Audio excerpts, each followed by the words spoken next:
Okay, today is perception and listening day 2. We're going to do a couple little exercises that we would normally run through in class, but then we're going to get directly to Edgar Allan Poe's The Raven. You need to read that in addition to this video, so this video will be relatively short. Use the rest of the time to read through The Raven, and you have a paper that you need to read on it. But I'm going to give you a couple little examples from The Raven, but as you read it, you might need to highlight some words and go do a little bit more research on your own before you write your reflection paper. So, perception and listening, day 2. Here we go. What we need to get out of today's section is that there is a difference between listening and hearing. So we talked about selective exposure, selective listening, selective retention, etc. on the last video, but we just need to make a quick distinction between hearing and listening. Hearing is the physical, biological process that sound waves travel into your ear. It's just the physical sensation, right, of how that process works. Listening is the process, right? Hearing, attending, and trying to understand the meeting. So there are lots of things that you hear all the time. Right now, outside my door, there's a garbage truck driving down the street. There's some people walking their dogs, a little barking here and there, right? All those things I hear, but I'm not paying attention to them, right? Obviously, I'm stopping to try to hear, like overhear some things and trying to listen to interpret it. But for the most part, we hear lots of things constantly. Listening is when we start to actively engage with the process. And this becomes important because we're going to be talking about debates and how to have difficult conversations across perhaps political ideologies on the next couple of slides. So you really need to figure out, am I actually listening to the person that I'm debating, or am I engaging what's known as some sort of pseudo listening? I'm acting like I'm listening. I'm a part of the conversation, but I'm not actively listening to what they're saying. What I'm doing instead, and what many of us are definitely guilty of when it comes to debates or having conversations with our friends, our partners, any sort of conflicts that might go on, is am I actively listening? Am I trying to empathize with what they're saying? Or am I just waiting for my turn to speak so that I can make the conversation about myself? All of us are guilty of this, including me. Recognize it. When you engage in a conversation, a debate type of conversation, a conflict conversation, try to remind yourself, am I actually listening, or am I just trying to jump in order to defend myself and defend my actions and my behaviors, right? This is not abnormal. You are not a bad person. But if you actually want to solve the conflict between you and a loved one, you need to actively engage, right? Um, so some of the ways in which we have these sort of pseudo listening sessions is we monopolize the conversation. We try to make the conversation about what we only want it to be about, as opposed to what the other person might see the conversation as. Disconfirming, which means I'm not confirming the other person's perspective, right, as far as how they saw the events unfold. And then again, selective listening. So I'm only listening to part of the conversation as opposed to the totality. We don't like it when people misunderstand us or misrepresent our views. So why would we do that to other people, especially our loved ones, especially our friends and family members? Um, if you are engaged in a debate with someone who you care about, the goal should not be to win and for them to lose, because now you are friends with a loser. When you have a conflict with your boyfriend and girlfriend, you should not try to debate them in order to win, because now you are dating a loser, right? That should never be the goal in a relationship when it comes to talking out conflict, right? There's going to be conflict in your personal relationships. You want to keep these people around, right? And you should approach the conflict with and err on the side of, at the end of this, I want both of us to come out satisfied, feeling whole, feeling like both of us have been heard, so that we can get to a place where we can continue to move this relationship forward. All right. And the best way to do that is through listening. Don't wait for your turn to speak. All right. Listen to the person. And then let's go to the next slide. All right, as far as a good debate tip. All right, so this is where we want to get. When you debate or you argue with someone, do not just sit around and wait for your turn to speak. All right, do not wait for them to stop talking so that when they take a breath, you can jump in before they can catch their breath and get the next sentence out. That's not good. All right, it's cathartic, right? It helps us get out our frustrations, but it's not good for actually solving the problem. So here's a couple tips. before you respond with your defense, take a couple minutes to summarize what they just said. So allow that person to speak, all right? And as soon as they stop talking, try to summarize back to them what their complaint is, what their position is, what they actually think about the problem. Now, it could be something as domestic as not doing your dishes or leaving your dirty laundry all around, and then try to get to the root of like why is this frustrating them, right? If it's something more political, if you have a political disagreement with someone, try to summarize back to them with regard to, why is it that they believe that a certain political candidate is better than your political candidate. All right. You don't want to put words in their mouth. You don't want to assume their motivations. You want to make sure that you are trying to accurately summarize where they're coming from, so that you can actually get to the root of the disagreement, right? Otherwise, what happens is you just engage in ad hominem attacks, right? You're a jerk, I'm a jerk, everyone's a jerk, you don't understand me, I don't understand you, you voted for this guy because you're an idiot, or you're dumb, or you're a horrible person. Those are ad hominem attacks. You're just attacking the person as opposed to actually looking for clarity where the disagreements are. If you can find clarity, then hopefully you can find a good, productive way to move the conversation forward. Because again, if you resort to, you're a jerk, you're a bad person, I can't believe I ever dated you, now you're dating someone who's a loser because you're trying to win by trying to defeat them, as opposed to, I want this relationship to keep going on, so how can we come to some sort of understanding with regard to where we are in our lives, right? So before you respond with your defense, summarize what the person's saying. And then they could say, no, you're misunderstanding me. You don't understand what I'm trying to say. Then they have to further clarify, right? So you want to make sure the clarification aspect here is so important because you want to make sure that you are debating the actual problem that is in front of you.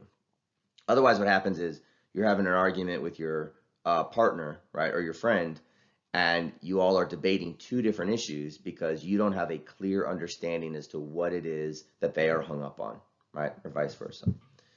Now, if you want to help your debate partner here, whoever that may be, also engage in productive conversation, you could end your side of the conversation by asking your debate partner to summarize what you just said.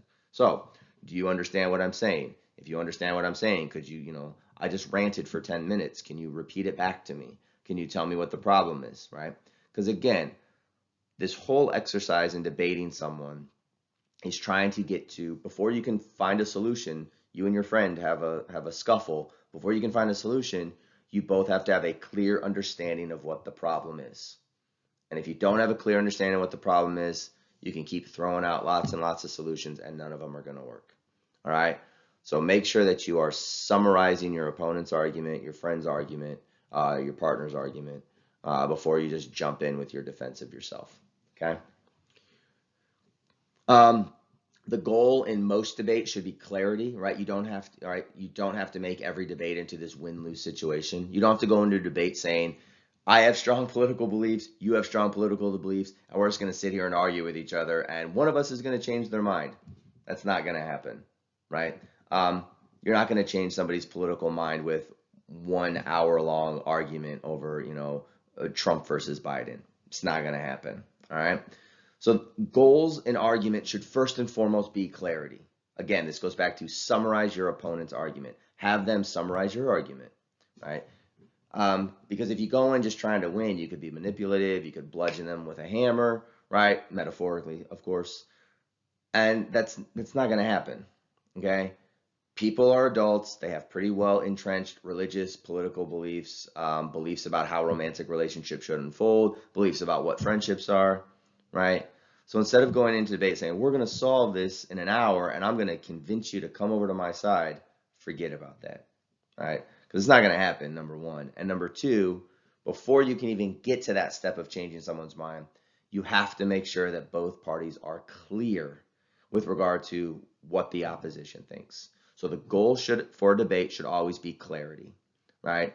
Let's say I'm a Republican and you're a Democrat, right? We're not going to convince each other to cross the aisle, right, in an hour-long conversation. But what we can do is engage with each other in a way that says, please, like, give me some deeper understanding as to why your political ideology is the way it is, and then you if you're interested, like try to get a better understanding of why my political ideology is the way that it is. And if we can just get clarity, right? Just have a clear understanding of who each other is at the core. Like if we can get that clarity, then as we continue the relationship, then we can actually maybe solve some problems, reach some compromises. Maybe you'll convince me to come over to the other side of the aisle. You know, I might convince you to come over to my side, whatever it might be. But search for clarity first, right? That's so foundational. So here's an example of what this might look like with regard to selective listening. And again, trying to reach clarity as opposed to just listening to what I want to listen to, as opposed to actually listening to what the person's saying. So we have two people, one in black ink, one in red ink here. All right, so the first person says, I voted for President Trump, right? And what the other person hears is, oh, so you're a racist, sexist bigot, right? And this person has to clarify, and they say, no, I like his tax plan. I think he's the best person to create jobs, right? He does well with the economy. And this person misinterprets it. Oh, I understand. So you only care about rich people making money. All right. Now this person has to clarify again. No, I want all people to make more money. I think that Donald Trump's tax plan, economic plan does just that. All right. So you have two people who differ on political ideologies, and they're constantly going back and forth with regard to clarification, right? As opposed to just attacking someone, as you might see on cable news, right? Two people screaming at each other for 5 minutes. You're unpatriotic. You're a bigot. You're an idiot. You're a socialist. You're whatever. That reaches no clarity with regard to what the actual needs and wants and rationales and motivations are behind someone supporting various political ideologies or specific plans that are political in nature. All right. So we have this first person say, I voted for Trump. Somebody misinterpreted him, right? So he wants to reach back and get clarity. So again, before you can move forward with regard to, can I convince someone to vote for my candidate? You both need to have clarity with each other with regard to why it is you are currently starting in a specific ideological location. Now, it doesn't mean you stay in that location, but I first need to understand why it is you started with this location. Like say you voted for Trump. If I want to bring you over to vote for Biden, I need to have clarity as to where you are, right? First and foremost. Because if I start attacking you, let's say as a racist and a sexist, and you're like, well, I'm not, you're gonna say there's like, I have no reason to vote for Biden because I'm not a racist or a sexist, right?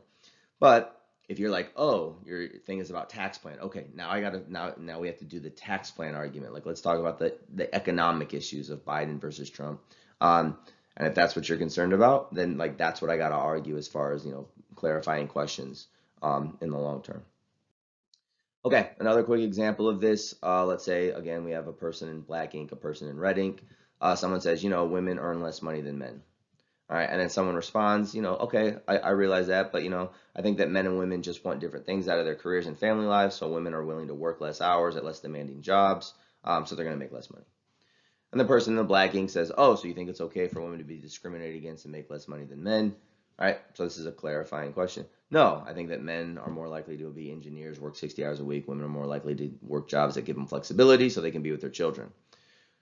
Person again misinterprets and says, oh, so you think it's the wife's job to take care of the children? No, I'm trying to clarify myself, right? I'm just saying that men and women make different choices, right? So again, we have two people who are arguing over the gender pay gap, right, between men and women, and they still aren't on the same page with regard to understanding, not understanding the clarity of the argument. All right, why is it, the person in the red ink, they are content with the gender pay gap, or they are understanding the complications of the gender pay gap, go beyond just discrimination. They're trying to sort of bring in other variables, trying to theorize it in different ways, trying to understand it from a more complicated perspective. These two people they have to reach clarity before they can have a useful debate on ways to close the gap, if the gap needs to be closed or not. All right, so try to reach clarity with people, continue to listen to them, understand their argument, and try to make sure that you are accurately summarizing. Here, the person with the black ink is not accurately summarizing the person in the red ink's perspective yet. Okay, finally, on the Raven, just very quickly, all right, because you're going to be reading this poem in class. We'll talk about it later. All right, so the Raven, you probably heard of it. You all have heard of Edgar Allan Poe, I'm sure. Led a life where art imitates life, life imitates art. a lot of his life was very sort of macabre, and that's the way that he wrote as well. So there's some very difficult, tragic situations happen in his life, right? A lot of people he knew died young. He himself died young, but he put a lot of stuff out there for us, right? So in 1845, he writes one of the, I guess he has a lot of famous ones, but one of his more famous poems, The Raven, which you all hear, I'm sure, every Halloween, right? It's a tale of a distraught lover who has lost his love, Lenore. You all will read this in class, right? And what I want you to do is, listen to the poem, summarize its contents, interpret its theme. So you can read the poem, obviously, but there's lots of really, really good voiceovers.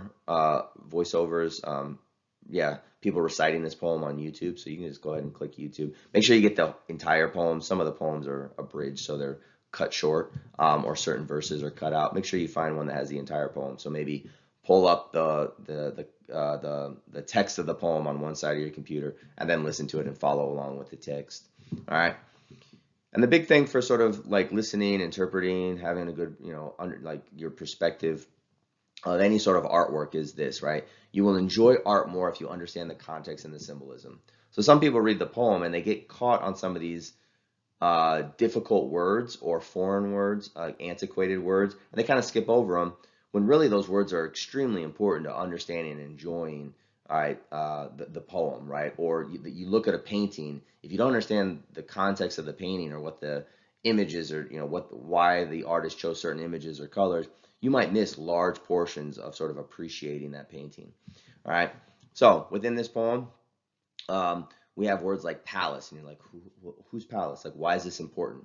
It's going to tell you a lot of information with regard to who the narrator of the poem is if you understand who Pallas is, right? So there's this bust of Pallas that the raven is perched upon, and you're like, that's probably important. That's going to give us some context for the environment for what's for where the narrator is speaking. Nepenthe, all right, you're gonna have to look that up. Nepenthe, all right, or Nepenthe, right? All right, look that up, right? What is it? That's going to give you some interesting context for understanding what's going on. And then just like the raven in general, like why did you use a raven and not a dove, right? Well, there's a lot of symbolism behind using a raven as opposed to a different bird or a different animal. All right. So Charles Dickens has used a raven before, Ovid, biblical, Norse, these sort of like old, like, Viking tales, right? The raven is important as this sort of symbol, and so it tells us something that would be different than, a dove or a sparrow or, another type of bird, okay? So as you read the poem, if there are certain words that you are unfamiliar with, highlight them, figure out the meaning behind them, and then, see if those words can tell us something about, who the narrator is, what's going on with the narrator, and can it help you better understand the themes, as opposed to, the basic theme here is, it's a tale of a distraught lover who's lost his love, right? The narrator's just sitting in his study, right? And he's very sad because Lenore is gone. But the words that he chooses to use become of interest to kind of give some deeper complexity to this poem. All right, check that out, and we will discuss the Raven when we meet in class on Zoom next time.